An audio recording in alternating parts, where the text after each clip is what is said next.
আসসালামু আলাইকুম প্রিয় দর্শক, স্বাগত রংধনু এগ্রোর আরেকটি ভিডিওতে। প্রিয় দর্শক, এই ভিডিওতে দেখানোর চেষ্টা করব এখানে কি কি কাজ করা হচ্ছে। প্রিয় দর্শক, দেখতে পাচ্ছেন আমাদের এখানে পুরনো একটা পুকুর ছিল, সেটা বিগত 3-4 বছর পানি না হওয়ার কারণে অনেকটা নষ্ট হয়ে গিয়েছিল। তাতে এবার পানি হয়েছে, অনেকটা পানি হয়েছে এবং কচুরিপানাতে ভরে গিয়েছে। সেটাকে আমরা কাজের লোক দিয়ে পরিষ্কার করার চেষ্টা করছি। এখানে আমরা মাছ ছাড়ার একটা পরিকল্পনা করব। আলহামদুলিল্লাহ, 3-4 বছর আগে কিছু মাছ ছেড়েছিলাম এখানে, অল্প দিনে অনেকটা বড় হয়ে গিয়েছিল। এর জন্য ভাবলাম যে এবার যত ভালো পানি হয়েছে এর জন্য এই যে অবস্থা দেখছেন, পুকুরের যে অবস্থা, এগুলোকে পরিষ্কার করে আমরা এখানে পোনা মাছ ছেড়ে দেবো অল্প কিছু। কারণ এইখানে আমাদের থাকার কোনো ব্যবস্থা নাই, এর জন্য আশপাশে অনেক চোর ঘুরে বেড়ায় মাছ চুরি করার জন্য। এর জন্য হালকা কিছু মাছ ছাড়বো, যেটাকে আমাদের নিজের খাওয়া চলে যায় এবং হালকা কিছু বিক্রি করতে পারি। বিক্রি করা তেমন একটা বিষয় না, খাওয়ার জন্য কিছু মাছ এখানে ছাড়বো। দর্শক, এই আশপাশ দিয়ে দেখতে পাচ্ছেন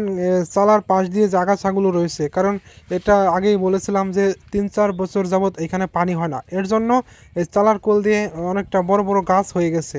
আর যদি প্রতি বছরে পানি হতো তাহলে এই চালাগুলো অনেক পরিষ্কার রাখা হতো, মাছ ছেড়ে চাষ করা যেত, কিন্তু সেটা হয়নি। এবার অনেকটাই পানি বেশি হয়েছে, এর জন্য ভাবলাম যে কিছুটা মাছ ছেড়ে দিই। কারণ আশপাশ দিয়ে সেই রকম পানি বেশি হয় না, কারণ এইখানে নদীর সাথে পানি একসাথে মিশে যায় না। নদীর সাথে পানি একসাথে মিশে গেলে এইখানে অনেক মাছ আসতো অনেক বছর আগে, তাতে 5-6 বছর আগে এখানে অনেক মাছ পাওয়া যেত। সেমনটা এখন আর হয় না, আগের দিনগুলো আর কখনো ফিরে আসবে না। তো এখানে ভাবলাম যে মাছটা ছেড়ে দিই, যাতে আমাদের খাওয়ার কোনো কাজে লাগে।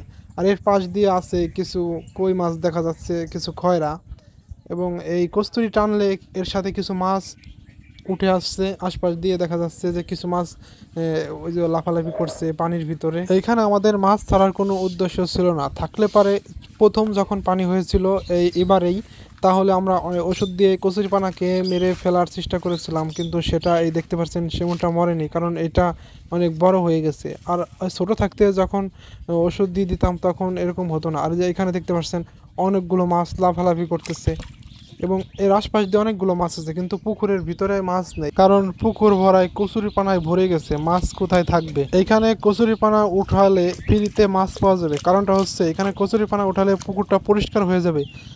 পুকুরের বাইরে যেসব মাছগুলো আছে সেটা এখানে অনেক গভীর পানি থাকা অবস্থায় মাছগুলো বাইরে থেকে পুকুরের ভিতরে চলে আসবে, কারণ বাইরে থেকে পানি আস্তে আস্তে শুকিয়ে আসছে, কারণ পুকুরের ভিতর অনেক পানি, ওই জন্য সব মাছগুলো পুকুরের ভিতর চলে যাবে।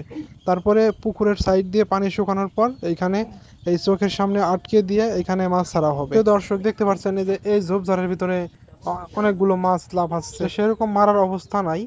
তো এখানে পরিষ্কার থাকলে কিছু মাছ এখান থেকে মারা যায়। তো এইখানে যে পরিমাণ অবস্থা দেখা যাচ্ছে, তো এইখান থেকে মাছ মারার কোনো উপায় নেই। প্রিয় দর্শক, আজ এই পর্যন্তই। দেখা হবে আগামীতে অন্য কোনো ভিডিওর বিষয় নিয়ে। ততক্ষণ ভালো থাকবেন, সুস্থ থাকবেন। আসসালামু আলাইকুম।